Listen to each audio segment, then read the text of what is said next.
Okay, today we're going to be talking about solving proportions, and this is something that you probably should totally remember from geometry class. The idea with a proportion is I tend to define it as two fractions separated by an equal sign. Whenever you have two fractions separated by an equal sign, then you can cross multiply and then solve. So you've seen this a couple times before, but this is one of the, we're going to look at a couple quick examples. So the first one, 3 fourths equals n over 7. First thing you want to do is multiply 3 times n, that's 21, and do 4 times n, that's 4n, and then you go ahead and you divide both sides by 4. So you divide both sides by 4, so n is 21 over 4. I'm okay with leaving it as 21 over 4. You can make it whatever you want, but I leave it as the fraction because I left my calculator at home. The next one, this same thing, cross multiply. So it's negative 4 times negative 12 is a positive 48, and negative 9 times f is negative 9f.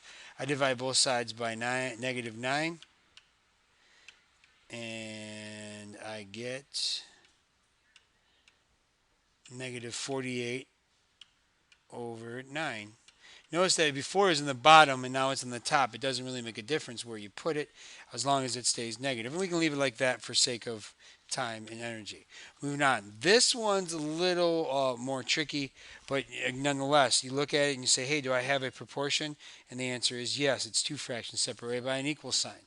So we're going to go ahead and cross multiply. So it's going to be 5 times the x minus 3 equals negative 8. So now you have the distributive property, and if you want to see the loops there, you got 5x minus 15 equals negative 8. And then you go ahead and you add 15 to both sides. And what is 8? 15 plus 8.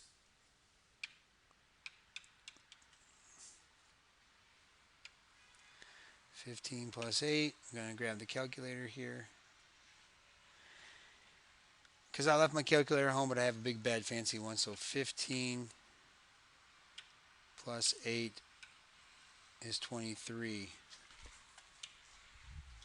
Oh, excuse me, it's 15 minus 8. 15 minus 8 is 7. So then this is going to be positive 7. Divide both sides by 5. And now x is 7 fifths. Okay? Where you see applications of this would be basically in story problems. It says a bakery is selling can make 6 dozen donuts every 21 minutes. How many donuts can the bakery make in 2 hours? So you got to think of yourself as a rate. Okay, so we got 21 minutes. How many So I would say 6 dozen per 21 minutes is equal to how many dozen per, and it says 2 hours. I'm going to make that 120 minutes. Okay, so now I just go ahead and I cross multiply 6 times 120 is equal to 21 times x. And 6 times 120 is at 0. 6 times 2 is 12. 720 is equal to 21x. And then you do 720 divided by 21, and that's equal to x. So 720 divided by 21, we'll just do 720. So 720 divided by 21. Enter. And it's 34.28. Now with this, it says x is 34.28. Well, what does x stand for? X stands for the number of donuts. So they can make, so what would you say? They can make 34 donuts. 34 donuts in that time allowed. Okay? Doesn't seem too tough, right? Well, doesn't seem too tough. Really simple stuff. Please take the time to do the you do over here. And if you're feeling like it, you can do the we do as well. I'll see you tomorrow in class, and may the force be with you.